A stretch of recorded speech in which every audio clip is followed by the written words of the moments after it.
Everyone, welcome back to another Godzilla Battleline video, and today I have for you the counters to GMK GOJI. It has been the most requested thing I have gotten since he's dropped, is how do you counter him, whether it be the leader or a unit. He is tearing up the meta right now. He is being placed in a ton of decks. He's super versatile. He's an amazing plug-and-play character. I highly recommend you use him. Those of you who do not have him yet, and you want to counter him, this is how you can do it. The deck that I'm showing you is not actually a deck you're going to use. I just needed a spot for all the characters I wanted to talk about, and I'm going to go through them individually. I do not think that this deck will work. This video is not meant to showcase this deck. I'm wanting to talk about the specific characters in this deck and what they can bring to the table and whether or not you want to take some of them and put them on your team. This is not a deck. Okay, it is just an area for me to review the characters one by one and individually. If you want to use this as a deck, feel free to do so. Let me know. It's not intended for this to be a functional deck. Okay, that being said, let's talk about it. First, we're going to talk about Biollante as a leader, not on the field, as a leader. That's why I have her on here in the leader list, right? So her move, Acid Slap, energy cost 1. Cooldown 60 seconds, deals 200 damage in a straight line. I don't care. And increases the movement speed of allied units and body to water by 300%. I also do not care. And increases damage dealt of allied long-range attacking units on the battlefield by 20% for 30 seconds. That's what I care about. Okay, so let's for comparison's sake say you're using Bio Leader, your enemy is using a GMK leader, right? It's going to, for them to use their ability as GMK leader, it is 3 energy for 150 second cooldown. You will have your ability way more times than they will have theirs. As soon as they pop their ability to give your units a minus 15%, use your ability immediately, because it will replace the negative status effect. I'm 99% sure the way the debuffs are working in this game, for at least for attack, is it's the same exact calculation, just either with a negative number or a positive number. That's why they're replacing each other and not marked as separate, right? So, if you get that negative 15% on you, okay, they just spent 3 energy, you drop this for 1, and you give your characters a 20% boost as long as they're long range. You replace the negative ability, and now your opponent is out 3 energy. You're up a positive 2 energy because they had to spend 3, you spent 1. That means they spent 2, right? Or there's 2 energy floating there for them. They don't have that anymore. You're up 2 energy. That's big. You could also use this against GMK on the field. I wouldn't recommend just using it willy-nilly. Like, if you're coming up onto your opponent and you think you can clutch out the win, and then your characters kill a GMK and it hits all of your characters and they have a negative 10% and they're fighting the leader, pop this, replace it with the 20%, make sure you get that leader damage in. The whole concept of Biollante Leader against GMK is to replace that debuff whenever you can. You don't need to do it all the time if it's on the field. You totally can. It takes a minute to use for this ability to cool down. Normally, you can get this. You could use this 5 times in a match if you use it as soon as the game starts. I can't imagine you're doing that. So you're going to be able to get 4 good uses out of this. 4 good counters for that ability. That's big. I think a lot of people are sleeping on this. I think if you want to counter GMK leaders this season, Biollante is the way to do it. I know she's not as strong as G89 leader. I know a lot of you guys who are ranking up and grinding and really pushing for higher ranks are going to be using G89 leader because he's more optimal in terms of health. But if you want to remove that 10% debuff or 15% as the leader, this is how you do it. Biollante straight up will just remove it for you really fast and really efficiently for the energy. So that's why she's here. Next is SpaceGodzilla. Now, you could honestly say Jet Jaguar 73 could be on this list where I'm going to put SpaceGodzilla because they kind of do the same thing, but then when Jet Jaguar 73 evolves, you don't get the attack boost. What SpaceGodzilla is doing is a lot like Biollante. SpaceGodzilla gives a boost when the crystals are active. What is it, like a 25% boost or something like that? Yeah, 25% boost. When GMK explodes on the battlefield, he drops the 10% debuff. SpaceGodzilla will then be debuffed at 10%. 9 seconds later, providing SpaceGodzilla's alive, he will drop 2 crystals and buff himself and everything around you for 25 seconds. Huge. Now, GMK's debuff is lasting for like, what, 10 or something like that? So you're only swapping it out at the tail end. That's if you were to use, if he used his crystals and then immediately the GMK hits you with the debuff. That's normally not the case. Normally your Godzilla is already, or your Space Godzilla is already pumping out the crystals, right? Crystals, bam, bam, crystals, right? So the flow of the battle might be in your favor to a way that GMK explodes, and then like immediately after, or only a few seconds later, the crystals spawn and replace that buff. SpaceGodzilla is on this list because he can replace that buff really reliably. Way more reliably than Batrra. Batra's on this list too. But SpaceGodzilla is a lot more reliable in countering this buff than Batrra is. He's one of the only characters in this game that have a continuous looping buff. This debuff is pretty much always active and gets reactivated every 9 seconds, right? I'm pretty sure that's the stat. I don't think it's here. The crystals last for 45 seconds, but they spawn in like every 9 or 10 seconds, right? You pretty much always have this up. As long as your Space Godzilla is alive, you will pretty much always have a 25% attack boost, okay? GMK's 10% debuff or the 15% debuff is just going to get replaced every few seconds with the crystals. It all determines on when they are debuffing you, right? Because you're either going to replace that debuff immediately, or you're going to have that debuff for almost the full amount of time. It's really hit or miss. It all depends on how the battle is going, but if you can keep the Space Godzilla alive, he can consistently remove that debuff from the battlefield. It's really, really good. I'm not seeing too many people use this as a strategy. A lot of people are still using Space Godzilla to like hide your M-Boss or hide your evolutions, which is still fine. But if you're trying to counter GMK, this is the way to do it on the field. I think Space Godzilla is one of the best options to do it, 100% for sure.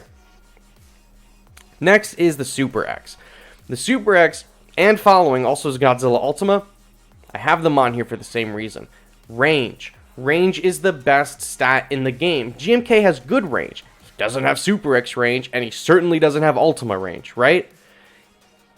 If your characters are fighting GMK in a 1v1 and they're really close and he explodes, he's going to give them the 10% debuff.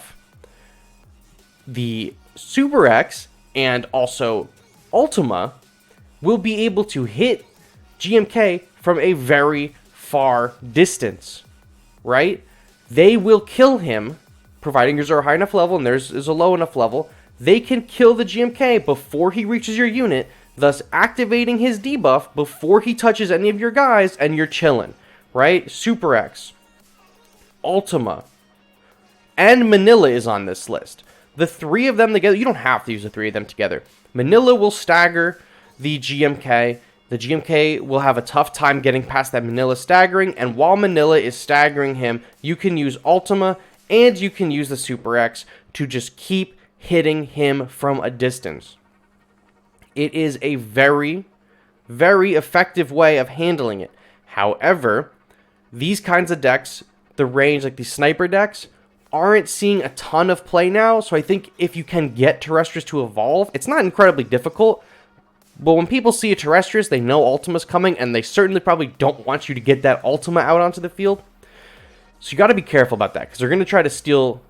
Trust me, I know from experience. I know that they're going to try to kill your Terrestrius, all right? I know. I'm Ultima's biggest defender. They will try to kill your Terrestrius. But the 3 of them, for, what is that going to end up being, like 12 energy for the 3 of them to take down 1 unit, is not an amazing trade. However, you don't need all 3 of them to do it. Even getting a ton of damage onto GMK before he reaches your unit is good value anyway, because you don't want to have your units fighting him and GMK is tanky and has AoE. You don't want his AoE to run through your units. If you can get him as weak as possible before he comes and approaches your other characters, and they can kill him relatively quickly and escape that battle with the 10% debuff and a substantial amount of health, you're chilling. You're chilling, right? So it's not just about killing him, it's about weakening him as well. Minilla will help keep him away from your units. I think Minilla without Super X or Ultima isn't a totally viable counter. I'm putting him on here because he pairs well with the two of them. Super X or Ultima or both, or a combination of all these three, will help you keep GMK away. And honestly, that's also not a bad strategy for the bomb squad in general. The bomb squad is extremely tanky, so being able to do a lot of damage to them before they can damage you and then finish you off with their explosions is going to be massive. Okay, so this will work for like the 4th Angel or Burning Godzilla and 1954 Godzilla and now GMK. This will work. It's tough. These decks, the long-range sniper decks, are kind of tough to pilot because it's hard to reach and get characters where they need to be. Good players, you'll be able to figure this one out for sure. Super X, Terrestris, Minilla, solid grouping. You don't have to use them all together. You can use one at a time, two together, whatever. They will help you stop the bomb squad. They will help you slow them down. They might not work 100% of the time, but your units are going to be escaping those battles with a lot more health because they were able to weaken these units, GMK, 4th Angel, whatever, way before they even get close enough to hit yours. That's big. Next is Terrestris, Earth. Godzilla Earth is on here because obviously he has an insane health pool. He has insane damage, he has insane range. He's not on here really for that. When Godzilla Earth falls below, right here, look at it reads, increased HP, or increased damage on low HP, 150% damage when HP is below 33%. When Earth falls below 33% health, he gets a 50% damage boost. This damage boost is intrinsic to him. It is not a given buff, like how you would give a unit the Batrra buff, or the SpaceGodzilla buff, or the Bio buff. This is built into his kit. It cannot be removed. It can only be altered.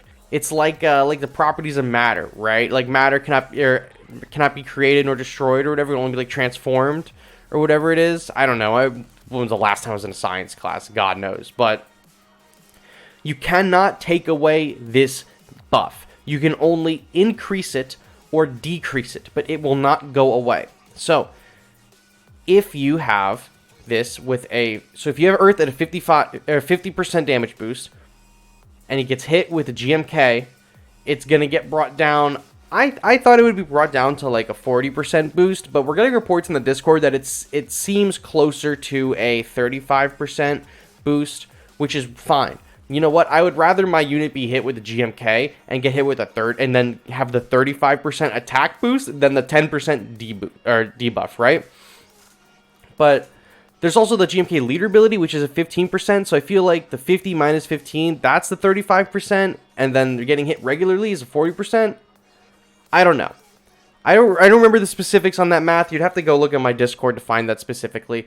The point being is GMK's debuff is not removing Earth's buff. It is just making it slightly weaker, but he still retains that buff. And listen, a 35% buff is not a joke because Batrra applies, what, a 30%?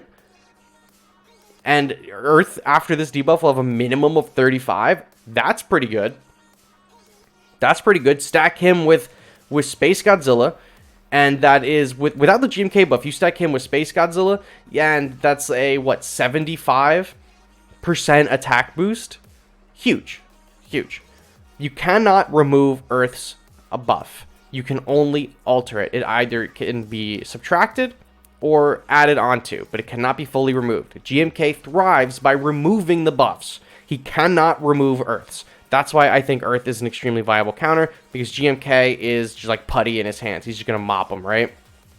Especially on a team. Next is Neronga. I'm not 100% sold on Neronga, but Neronga's attack speed is 2.7 seconds, which is faster than GMK. I'm not saying Neronga is the strongest option on this list.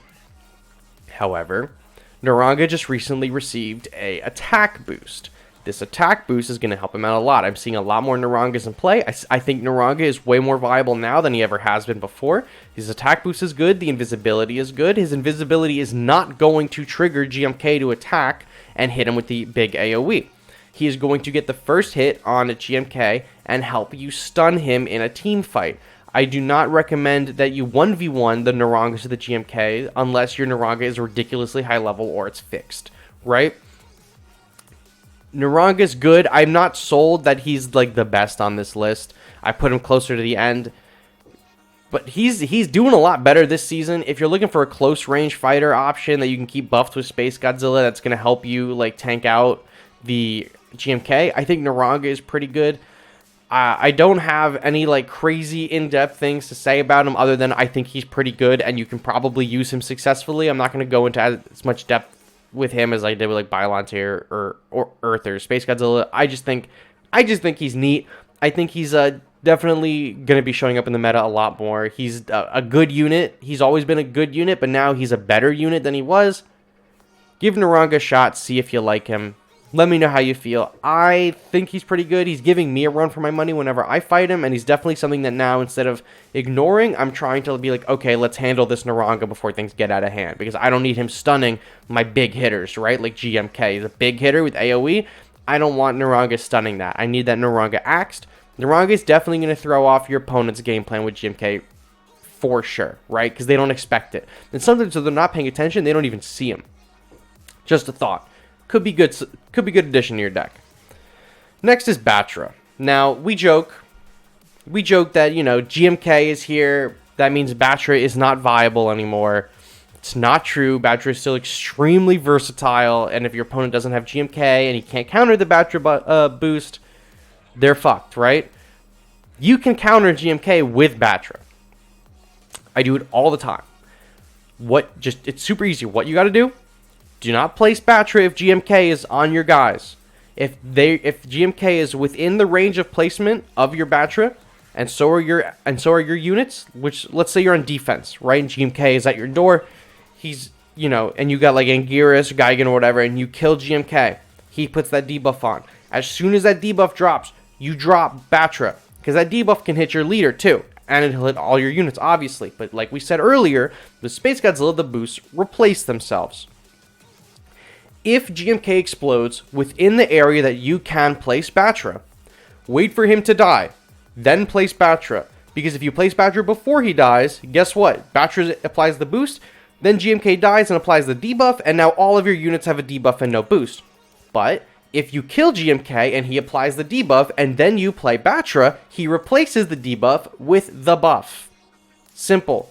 Batrra is not nearly as good mid-range counter as SpaceGodzilla is, but on defense, Batrra is a phenomenal counter because your opponent is relying on that debuff to weaken not only your units, but your leader. It affects the leaders too. A lot of people don't realize that. Your opponent is most likely hoping that GMK explodes close enough to the leader that it hits the leader and all the units defending. They are not relying on Batrra coming in and replacing that buff immediately. They are thinking that they have the advantage in terms of damage. You got to make them think that, and then you get the advantage. Okay? That's how it works. That is how you do it. It is a defensive flip. It is not an offensive flip like SpaceGodzilla. You could do it offensively if the placement was right, and you could get it there. I don't know, but it's much easier to do it closer to your leader with Batrra than it is mid-range like SpaceGodzilla. Both are really good. If you run both Batrra and SpaceGodzilla in your deck, you have to be like cognizant of, you know, SpaceGodzilla has the crystals, Batrra has the boost. The SpaceGodzilla crystals will replace the Batrra boost. The Batrra boost will replace the crystals. Doesn't matter. You can pretty much always have damage up and the damage advantage on your opponent if you know how to play with the buffs and debuffs correctly. Batrra is really good for that. SpaceGodzilla is really good for that. Okay? Just because GMK is in the game applying debuff does not mean that it's the end of Batrra. Batrra is still phenomenal. If your opponent doesn't have GMK, Batrra hasn't changed. If your opponent does have GMK, you just have to play smarter. That's it. You just have to be smarter. You have to know when to drop the boost, when not to drop the boost. You just have to be a little bit more alert when playing against a GMK. Otherwise, they're just going to run you over. Right? So, that's what I got for you guys. These are the characters, again, if you want to look them over.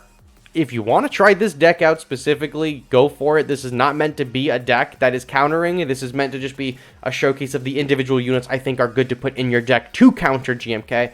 But if you want to try this deck out, let me know how that goes. Maybe I'll make an actual video on it. I don't know, but I didn't plan for it to be a real deck. I don't think it'll be function really well as a real deck because of Earth and the 2 6s there. There's a lot going on, so Just let me know what you guys think about it down below. What you think about the characters I talked about, what you guys are doing to counter GMK, or if this helps you counter GMK at all. So, thank you all so much for watching, and I will catch you all on the next one. Bye-bye.